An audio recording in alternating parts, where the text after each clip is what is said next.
الرحمن الرحیم الحمد للہ الذی لا یفر منعه والجمود ولا یغدیہ العطاء والجود اذ کل معط منتقص سواہ وکل مانع مذموم ما خلاہ وهو المنان بفوائد النعم وعوائد مزید والقسم ما اختلف علیہ دہر فیختلف منہ الحال ولا کان فی مکان فیجوز علیہ الانتقال الصلاۃ والسلام علی سیدنا و مولانا ابی القاسم محمد صلی علی محمد وعلی محمد وعجل فرجہ وعلی اہل بیتہ الطیبین الطاہرین سیما مولانا و مولا الکونین ابی الحسن والحسین امیر المؤمنین علی ابن ابی طالب علیہم السلام اللہم صلی علی محمد وعلی محمد وعجل فرجہم روحی و ارواح العالمین لتراب مقدمہم فداہ واللعن الدائم على اعدائہم الى قیام یوم الدین رب اشرح لی صدری ویسر لی امری واحلل عقدۃ من لسانی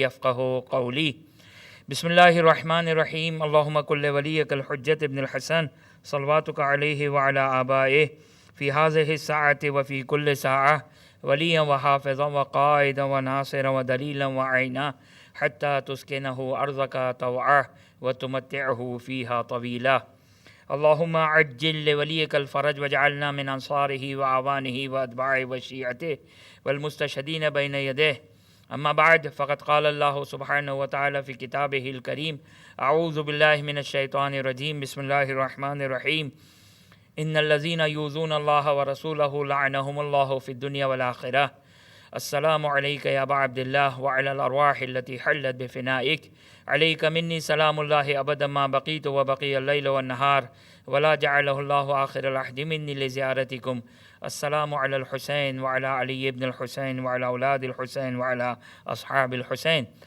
اللہم خص انت اول ظالم باللعن منی وابدأ به اولا ثم العن ثانی وثالث ورابع اللهم لعن يزيد خامسا ولعن عبيد الله بن زياد وابن مرجان وعمر بن سعد وشمرة وآل أبي سفيان وآل زياد وآل مروان إلى يوم القيامة السلام عليك يا بنت رسول اللہ اللهم عجل لوليك الفرج۔ سب سے پہلے تو تمام مومن و مومنات کی خدمت میں اور تمام مومن و مومنات کی جانب سے حضرت حجت عجل اللہ تعالی فرجہ شریف کی خدمت میں ان کی اس جدہ کی عید یعنی بنت رسول فاطمۃ الزہرا سلام اللہ علیہا کہ جو عید الزہرا کے نام سے موسوم ہے، زمانے کے امام کی بارگاہ میں اور رسول خدا صلی اللہ علیہ وآلہ وسلم سے لے کر 12 امام خاندان اہل بیت اطہار علیہم السلام کی بارگاہ میں تبریک اور تہنیت پیش کرتے ہیں، اور یہ وہ عظیم دن ہے کہ جس کو روایات میں علماء کرام نے عید کی مانند یعنی عید غدیر کی مانند اس عید کو قرار دیا۔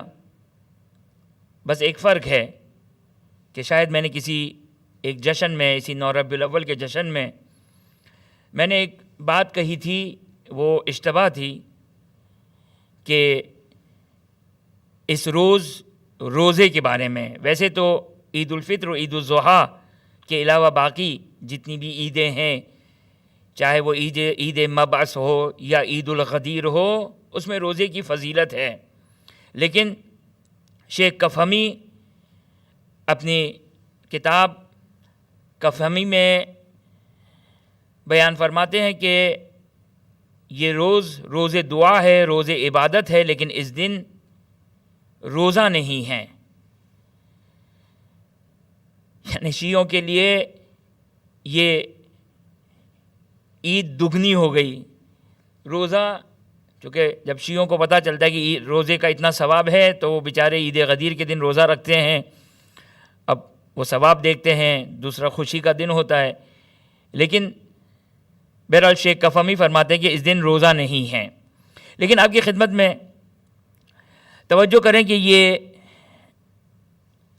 بیان میں آپ کی خدمت میں زیادہ انشاءاللہ وقت نہیں لوں گا، اور مجھے چند پیغامات آپ کی خدمت میں پہنچانے ہیں، اور بس کوشش یہ ہے کہ جب تک زندگی ہے یہ پیغام اس مناسبت سے آپ کی خدمت میں پہنچاتا رہوں۔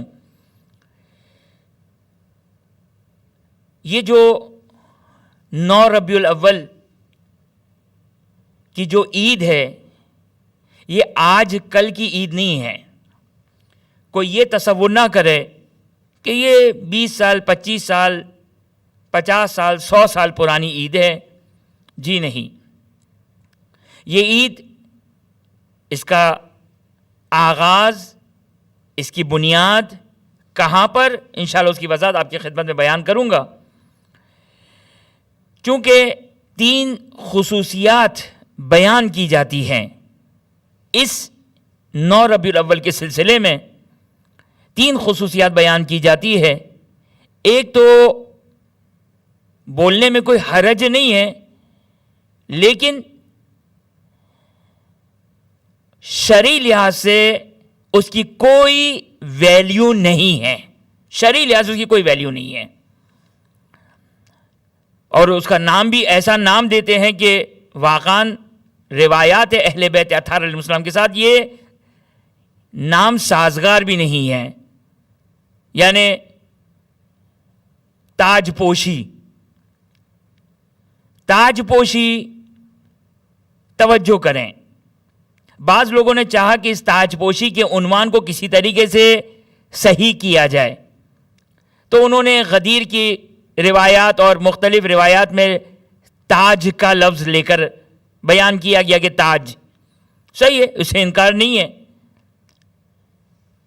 کہ تاج ولایت یا جو بھی تاج کا نام دیں، لیکن یہ اصطلاح ائمہ اطہار علیہ السلام کے لیے روز امامت کے عنوان سے کبھی بھی نہ روایتوں میں نہ علماء کے کلام میں یہ تاج پوشی کا لفظ میرا خیال ہے شاید 15-20 سال پرانا ہے۔ ہاں، شیخ عباس قمی نے، جو شاید قدیم ترین کہہ سکتے ہیں، حالانکہ شیخ عباس قمی زیادہ پرانے نہیں ہیں، ان قدیم ترین کلام علماء تشیع میں جو لفظ ملا ہے، یعنی شیخ عباس قمی نے کتاب مفاتیح الجنان میں اس کو بیان کیا ہے کہ امام زمانہ عجل اللہ تعالی فرجہ شریف کی امامت کا پہلا دن۔ اچھا، اب شیخ عباس قمی نے ایسا نہیں ہے کہ بقول ہمارے استاد کے جب بات کہیں بات کی جائے تو پھر مکمل بات کی جائے، تو شیخ عباس قمی نے فقط امام کے روز اول امامت کو ہی فقط بیان نہیں کیا ہے، اس سے پہلے کے کلمات جو شیخ عباس قمی جا کے کتاب مفاتیح الجنان میں دیکھ لیجئے گا کہ عید البقر سے تعبیر کیا ہے، عید بقر۔ یہ خود شیخ عباس قمی، خوب یہ کیوں خیانت کی جائے، خالی تاج پوشی کا نام آ جائے ولایت امام زمانہ کے، اگرچہ یہ بھی غلط ہے، یعنی سنت اہل بیت اطہار علیہ السلام اور روایات اہل بیت اور تاریخ اہل بیت میں ایسی کوئی چیز نہیں ملتی ہے کہ اس کی مزید وضاحت آپ کی خدمت میں بیان کروں گا میں۔ لیکن چلیں، خوشی ہے تو ظاہر اب خوشی میں آپ جتنا گڑ ڈالیں گے اتنا میٹھا ہوگا، لیکن بعض اوقات ٹیسٹ خراب ہو جاتا ہے، یہ یاد رہے میری بات۔ یہ میں بات جو کر رہا ہوں کہ ایسا نہیں ہے کہ آنکھ بند کر کے جتنا گڑ ڈال دیں، یہ محاورے کی حد تک تو صحیح ہے، لیکن ٹیسٹ خراب ہو جاتا ہے۔ اور بسا اوقات، اب میں گڑ کی بات نہیں کر رہا ہوں، بسا اوقات انسان جب فضیلتوں کو دگنی چگنی کرنے کی کوشش کرتا ہے تو نتیجہ کیا ہوتا ہے؟ مثال دوں میں آپ کو، مثلا غدیر کا دن، اب آپ غدیر کے دن کہیں کہ غدیر کی فضیلت ہے اور 10 فضیلت اور شمار کر لیں، یعنی آپ کیا چاہتے ہیں کہ یہ غدیر کا جو سورج چمک رہا ہے اس کی روشنی کو ماند کرنا چاہتے ہیں؟ توجہ کیجیے گا، مزید روشنیاں ڈال کر، مزید محفل کو منور کر کے وہ جو نور ولایت ہے اس کو کم رنگ کرنا چاہتے ہیں، اور نتیجہ یہی ہوگا کہ اگر آپ نے مثلا غدیر جیسی عید، جو سب سے افضل ترین عید، کہ آج کے دن کی عید جو 9 ربیع الاول کی عید ہے، اس کا ایک نام آپ کی خدمت میں بیان کروں، الغدیر الثانی۔ غدیر الثانی، کیوں غدیر الثانی کہا؟ اس لیے کہ انسان کے ایمان کے دو پر ہیں، انسان کی ایمان کے پرواز کے دو پر ہیں، ایک پر کا نام ہے ولایت اور تولا، اور ایک پر کا نام ہے دشمنان آل محمد سے بیزاری اور برات اور عداوت۔ غدیر اول جب ولایت کا اعلان ہوا، غدیر ثانی جب یہ واقعہ پیش آیا۔ دیکھیں، میں آپ کے اذہان پر اکتفا کرتے ہوئے، اعتماد کرتے ہوئے گفتگو کروں گا، کیونکہ بہت ہی حساس ہے، لیکن یہ گفتگو کرنا میرے نزدیک تحد واجب ہے، کہ میں اشارے اور کنائے کے ساتھ، شاید ممکن ہے اگلی دفعہ یہ 9 ربیع الاول کو شاید ممبر بھی نہ ملے مجھے، تو اس لیے میں آج جو کچھ اشارے اور کنائے کے ساتھ بیان کر سکتا ہوں وہ بیان کر دوں، لیکن ظاہر ہے جو تعلیمات اہل بیت اطہار علیہم السلام ہے اس کا خیال رکھتے ہوئے خوب توجہ کیجیے گا۔ وہ غدیر اول وہ بال ولایت ہے، وہ پر ولایت ہے، ولایت کے پر ہے، اور یہ غدیر ثانی، اس کی تشریح میں نہیں کروں گا، اپنے بزرگوں سے پوچھ لیجئے گا کہ یہ مولانا کس کی طرف اشارہ کر رہے تھے۔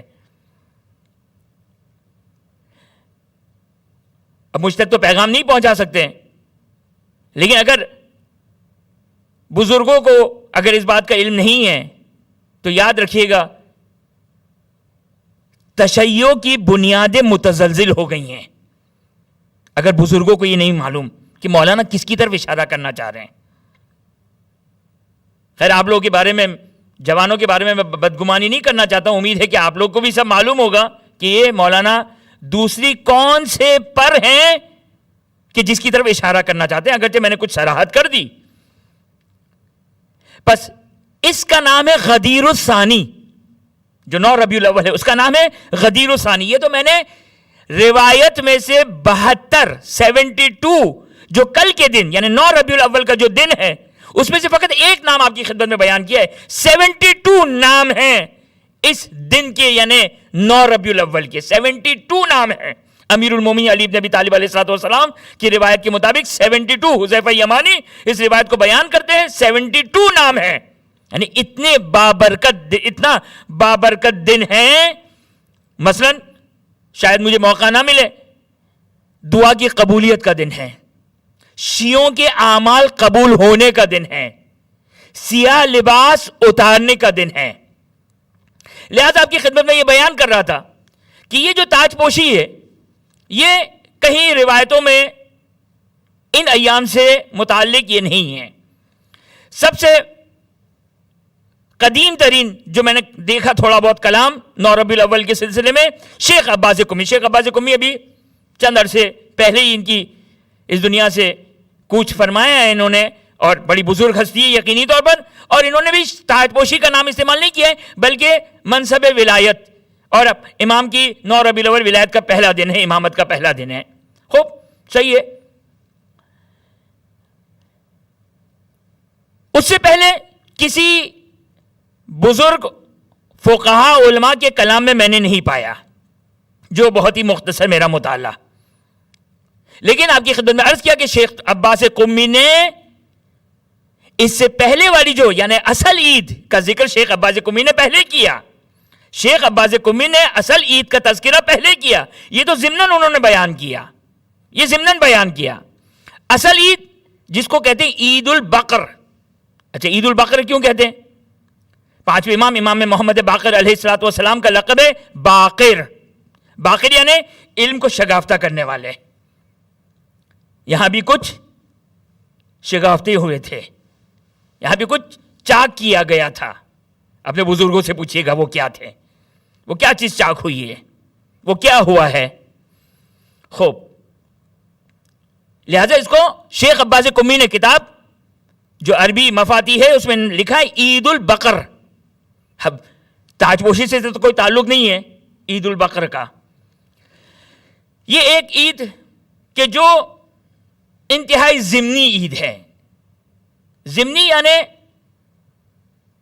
یعنی جو اصل عید ہے وہ کہیں ماند نہ پڑ جائے, وہ کہیں کم رنگ نہ ہو جائے. اگر مومن اس نیت سے کہ اصل عید کہیں ماند نہ پڑ جائے, اگر وہ اس عید کو نہ بھی منائے, امام زمانہ عجل اللہ تعالیٰ فرجہ شریف حتماً بحتماً راضی ہوں گے آپ سے, حتماً بحتماً راضی ہوں گے, کیونکہ وہ چاہتے ہیں میری جدہ کی عید منائی جائے. جبکہ اس کی کوئی پشتوانہ نہیں ہے اور ٹیکنیکلی یہ غلط ہے.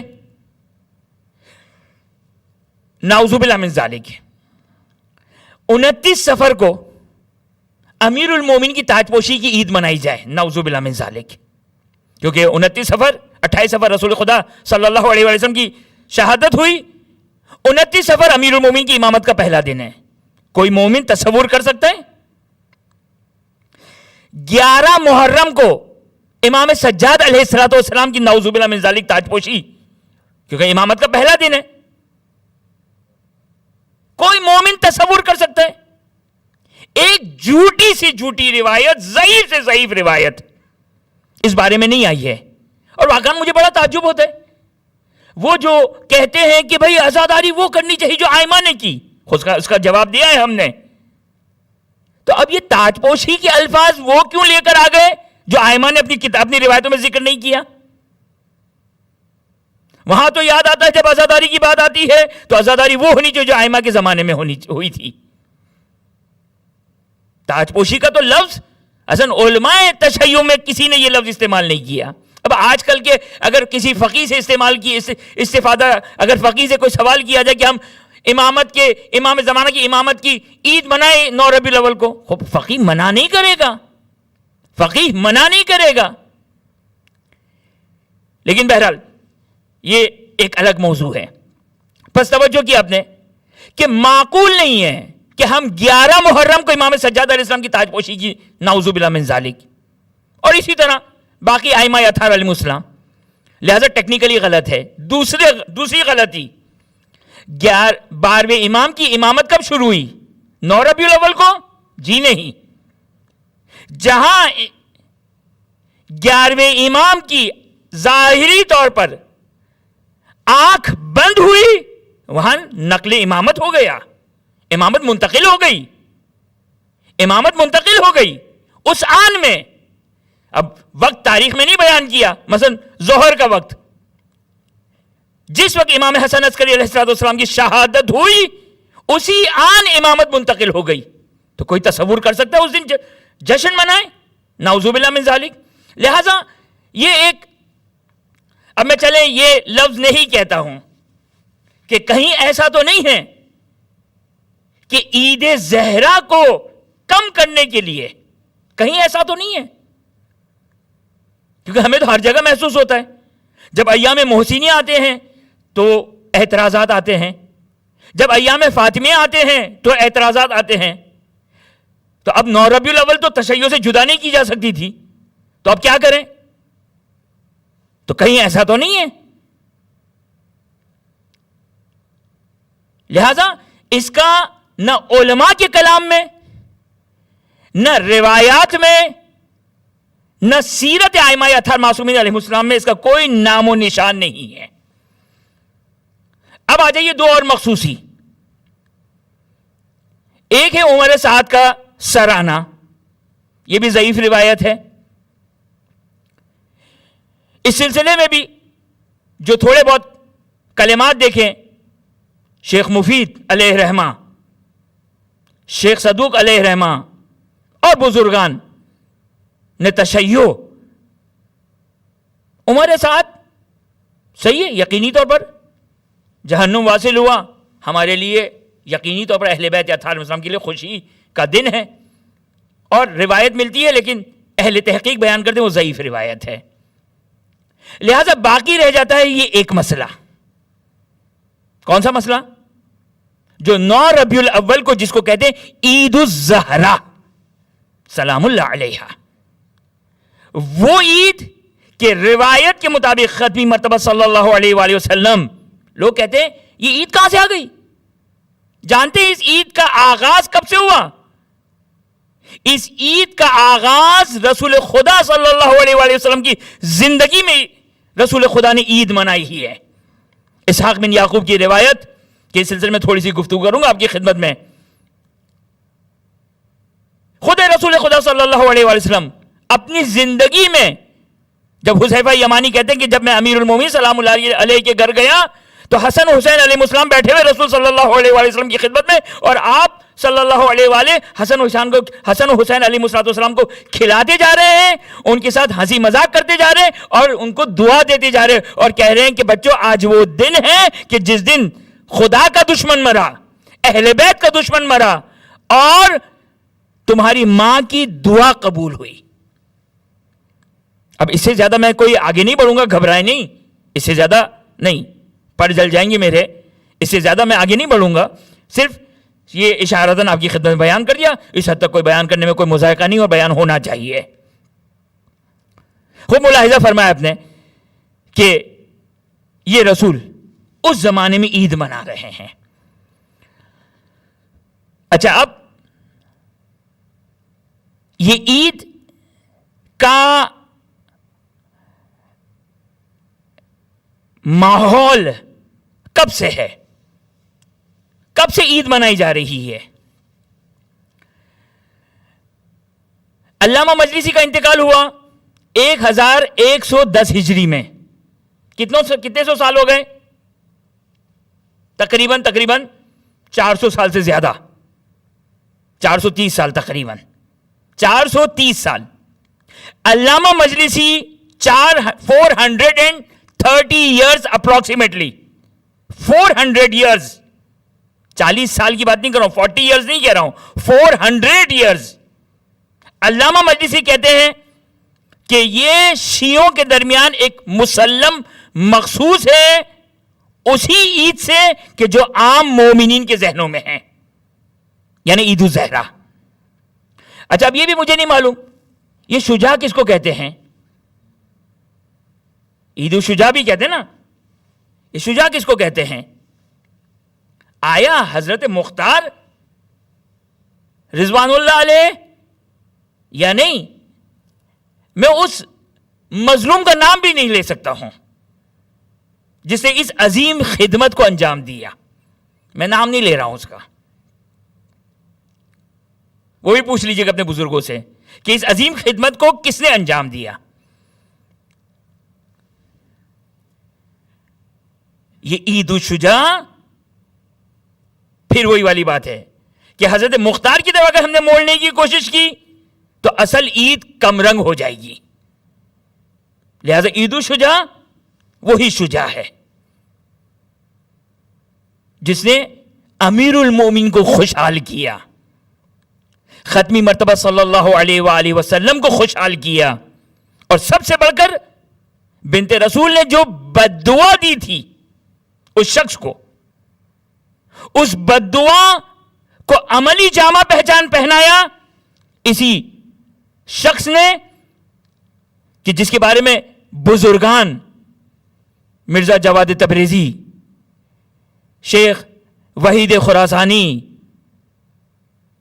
یہ بزرگان، آغا مرشی نجفی، ان کو اس شخص کو اولیاء خدا میں سے مانتے ہیں، اولیاء خدا میں سے مانتے ہیں. یہ حدیث تو یہ تو ہو گئے 1110 ہجری. علامہ مجلسی سید علی ابن طاؤس اس روایت کو نقل کرتے ہیں. سید علی ابن طاؤس اس روایت کو، کون سی روایت؟ روایت اسحاق بن یعقوب کی روایت، کہ جس روایت بڑی تفصیلی روایت ہے. ایک اجمالی خاکہ آپ کی خدمت میں بیان کر دوں کہ حذیفہ یمانی آئے ختمی مرتبہ صلی اللہ علیہ وآلہ وسلم کی خدمت میں، امیر المومنین کے گھر میں تشریف لائے، رسول صلی اللہ علیہ وسلم تشریف فرمائے، حسن حسین علیہ السلام بیٹھے ہوئے ہیں، آپ صلی اللہ علیہ وآلہ وسلم ان کو کھلا رہے ہیں اور ان کے ساتھ ہنستے جا رہے ہیں اور اس دن کے بعض نام کو بیان کر رہے ہیں۔ پھر حذیفہ کی طرف متوجہ ہوئے، اس وقت حذیفہ نے رسول صلی اللہ علیہ وسلم سے فرمایا بھی تھا، کہا بھی تھا کہ کیا آج عید کا دن ہے؟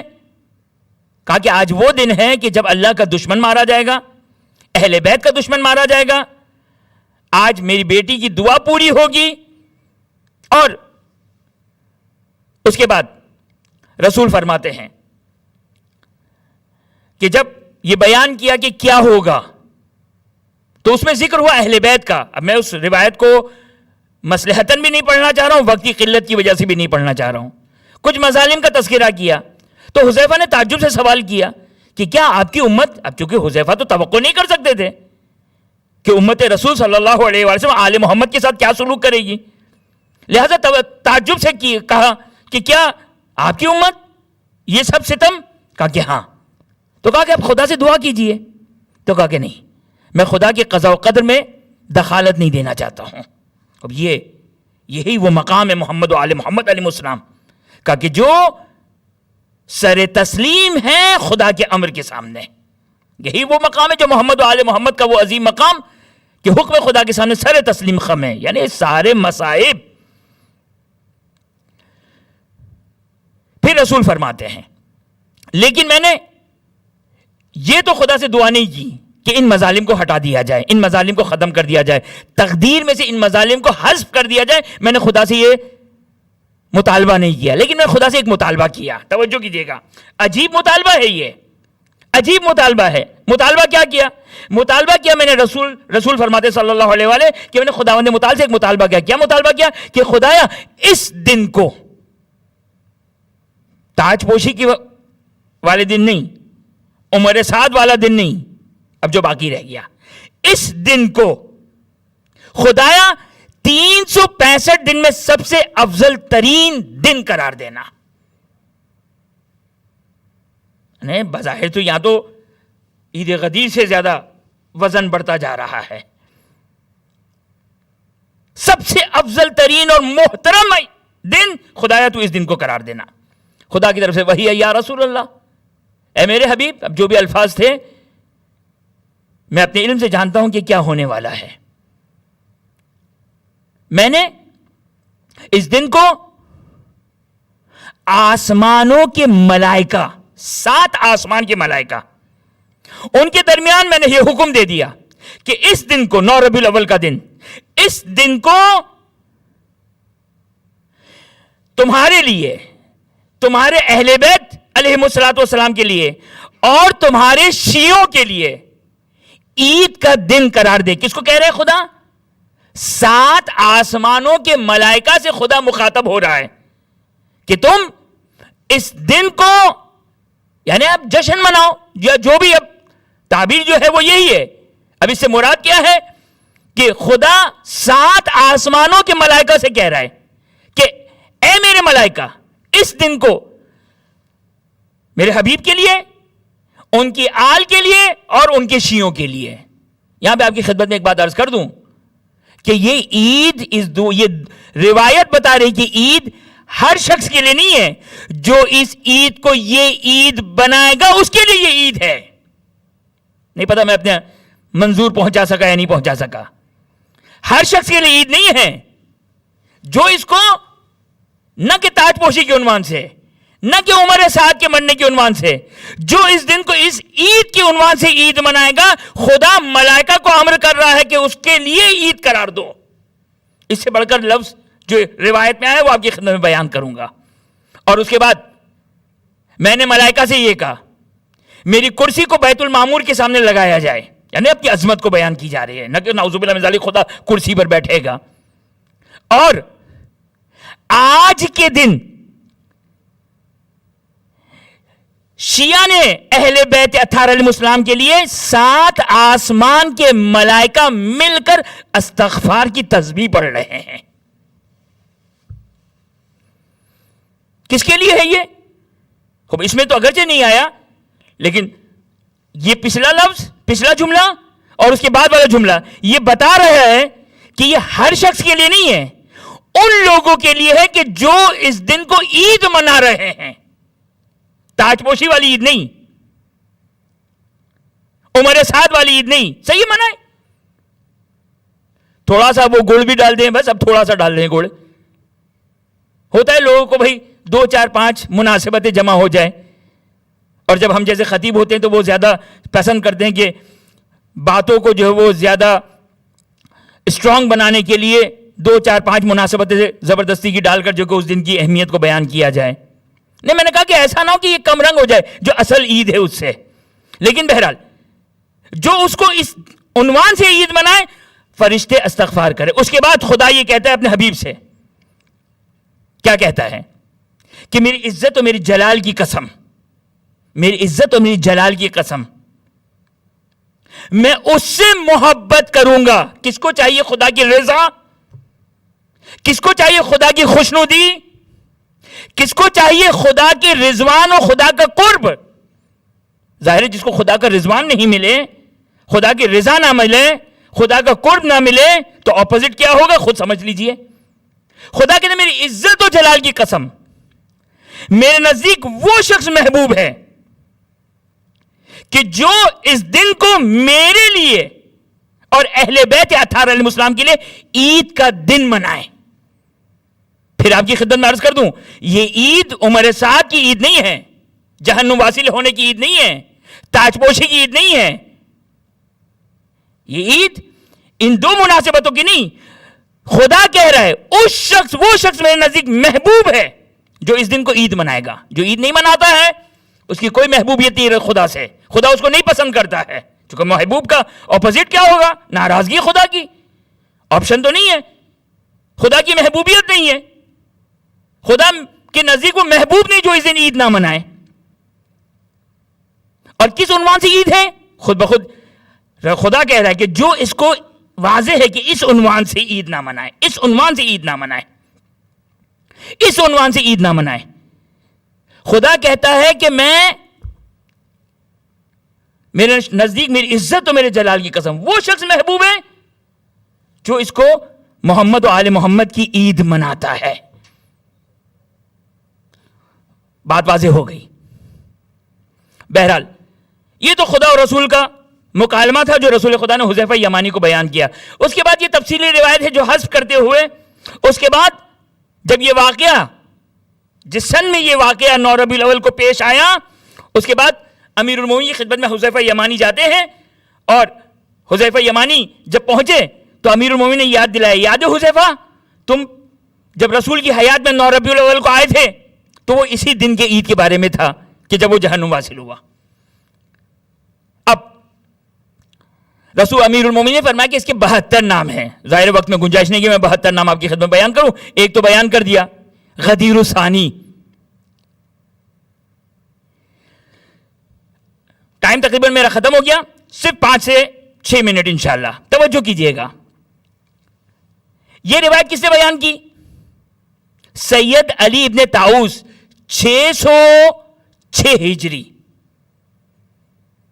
آج کے حساب سے کتنے 100 سال گزر چکے ہیں؟ اپروکسیمیٹلی 900 سال سے زیادہ، 400 اور 400 800 سال، 850 سال تقریباً. 800 years before جب سید ابن طاؤس اپنی کتاب میں اس حدیث کو بیان کر رہے ہیں، اس کا مطلب کیا ہو گیا؟ اس کا مطلب یہ ہو گیا کہ سید ابن طاؤس 9 ربیع الاول کو جب اس کتاب میں اپنی کتاب میں ظاہر ہے جبرائیل سید ابن طاؤس کے اوپر تو یہ حدیث نہیں لے کر آئے، سید ابن طاؤس کے اوپر یہ حدیث تو نہیں لے کر آئے جبرائیل 606 ہجری میں، بلکہ وہ تو ظاہر ہے وہ تو حذیفہ یمانی سے منقول روایت ہے. تو کم از کم آئیے ہم مزید آگے بڑھتے جائیں. یہ سوال ہے نا کہ اس کو کب سے عید منایا گیا؟ یہ جو لوگ کہتے ہیں کہ یہ جمعہ 8 دن ہوئے عید زہرا کو، نعوذ باللہ من ذالک. سید ابن طاؤس اپنی کتاب 606 ہجری میں بیان کر رہے ہیں. اس کا مطلب یہ کہ اس زمانے کے مومنین، ورنہ روایت کیا، اگرچہ سید ابن طاؤس کہتے ہیں اس کے علاوہ اور روایات ہے، اس کو میں بعد میں بیان کرتا ہوں. اس کا مطلب یہ ہے کہ 606 ہجری میں شیعہ 9 ربیع الاول کو یہ عید منا رہے ہیں. اب آ جائیے اسے اور پیچھے. شیخ مفید علیہ رحمہ کیا ہجری ہے؟ ولادت کا سن ہے 336 ہجری. ابو 1000 ایئرز، 1000 سال پہلے شیخ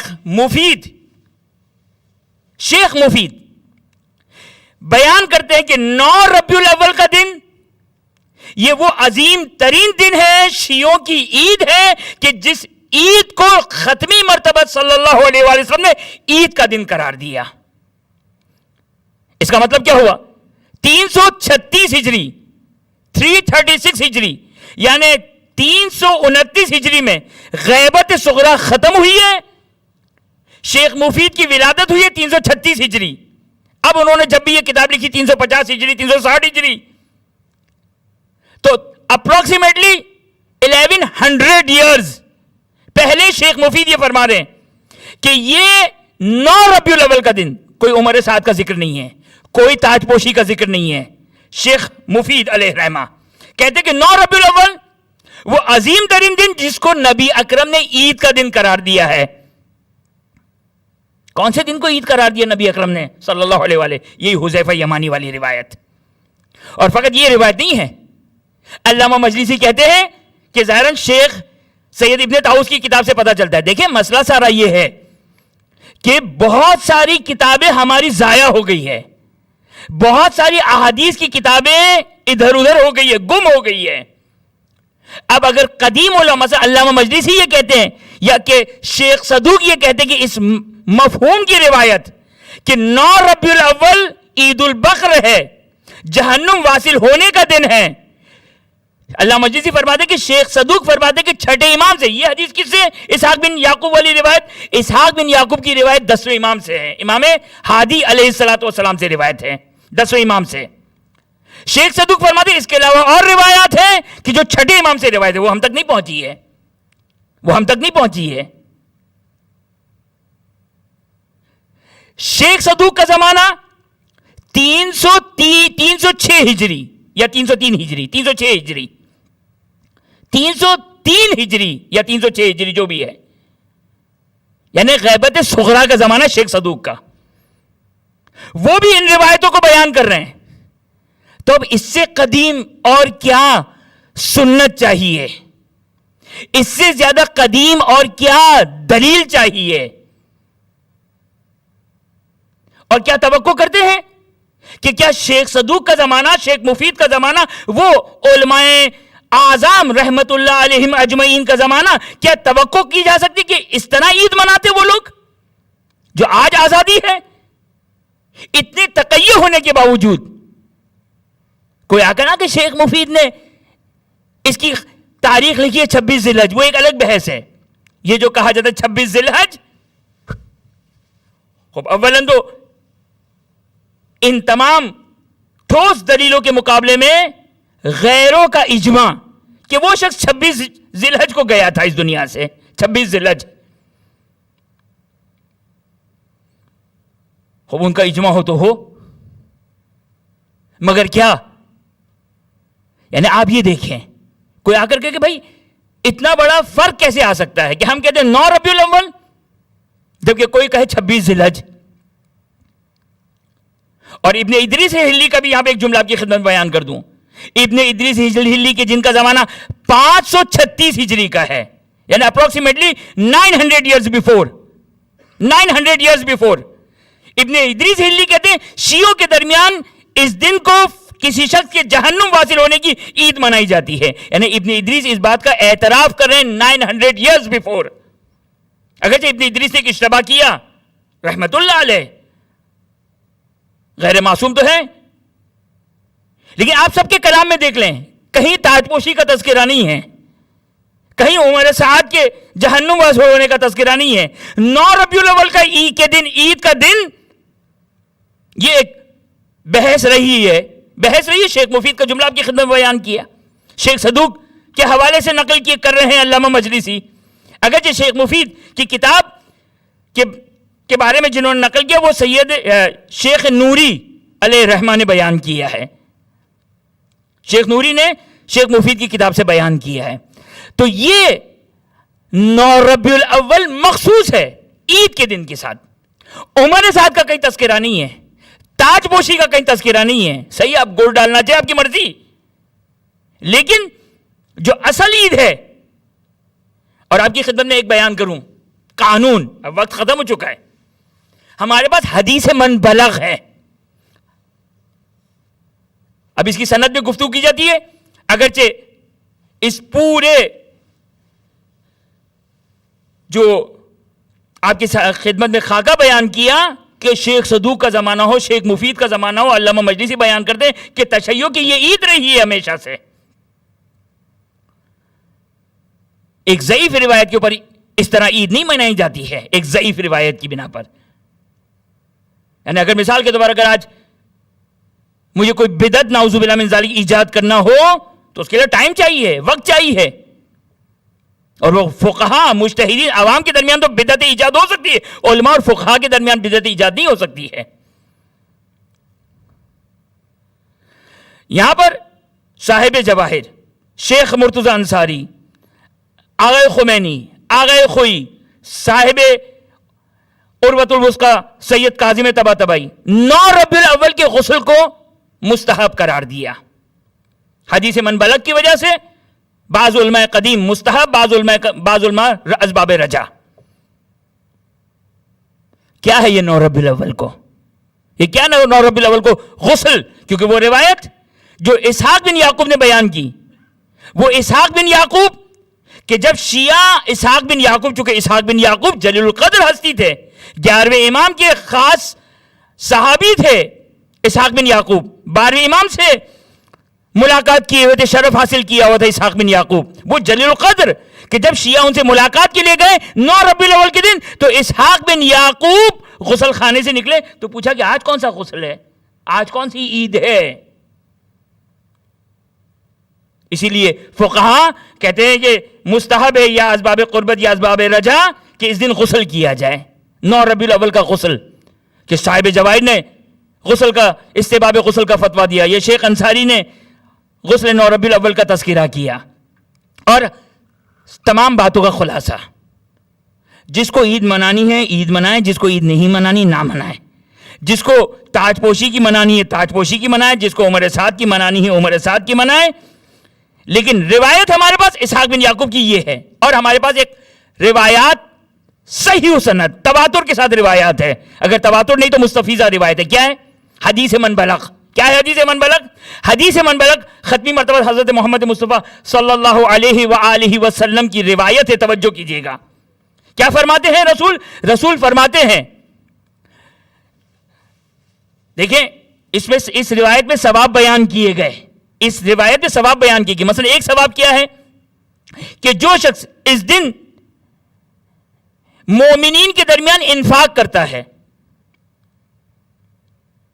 خدا اس کے, اب بعینی ہی لفظ ایک تو یہ ہے کہ خدا اس کی یا تو گناہوں کی مغفرت کرتا ہے یا اس کے لیے ایک نیک ایک خیر لکھا گیا, خیر بیان کیا گیا, یا خدا اس کے گناہوں کو بخش دیتا ہے, یا کوئی بھی تعبیر آئی ہے میں فی الحال ذہن میں نہیں ہے, کہ جو شخص اس دن مومنوں کے درمیان انفاق کرتا ہے. اور اس کی فضیلت بیان ہوئی, یہ 72 فضیلت بیان ہوئی. حدیث من بلغ کیا کہتی ہے؟ حدیث بلغ میں ختمی مرتبہ صلی اللہ علیہ وسلم فرماتے, صحیح سند روایت ہے کہ اگر کسی شخص کو میرے حوالے سے کوئی بات پہنچے, اسحاق بن یعقوب والی روایت, اور وہ اس امید میں اس کام کو انجام دے کہ رسول نے شاید فرمایا ہے, اس امید میں اگر انجام دے گا, اب توجہ کیجئے گا, اس روایت میں ایک لفظ کیا آیا تھا کہ خدا نے اپنی عزت و جلال کی قسم کھائی ہے نا کہ خدا کے نزدیک وہ محبوب ہے جو اس دن کو عید منائے. یہ حدیث چلے مان لیا کہ حدیث ضعیف, رسول حدیث صحیح میں فرماتے ہیں، معصوم حدیث صحیح میں فرماتے ہیں کہ اگر کسی شخص کو حدیث صحیح کوئی فرمان رسول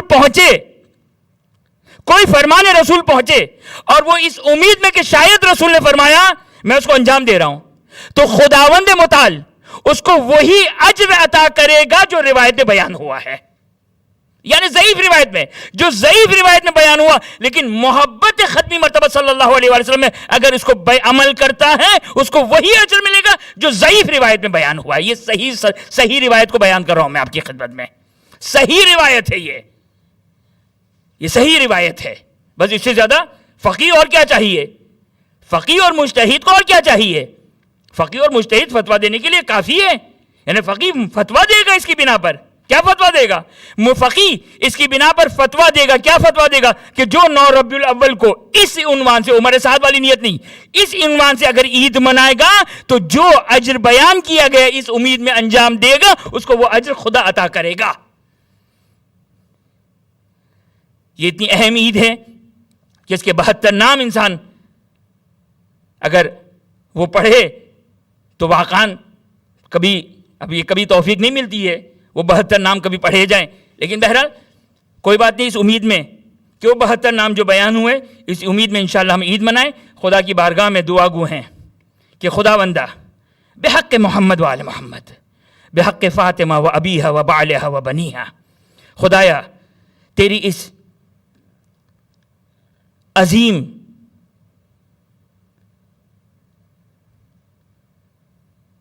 بنت رسول کی عظمت کا واسطہ دیتے ہیں. تمام مومن و مومنات انشاءاللہ کوئی بھی ایسا نہیں ہوگا کہ جو اس دن کو عید نہ منائے. اس عنوان سے خدایا تو یہ واسطہ دیتے ہیں فاطمہ زہرا سلام اللہ علیہا کی عظمت، محمد و آل محمد کی عظمت کا واسطہ تمام مومن و مومنات کے تمام غم و اندو و درد و بلائیں دور فرما. خداوند تو یہ واسطہ دیتے محمد و آل محمد کا. حاضر مجلس مومن و مومنات، کل مومن و مومنات جنہوں نے خاص طور پر التماس دعا، التماس صحت کے لیے کہا، خداوند تمام مومن و مومنات کی تمام جائز حاجات کو پورا فرما.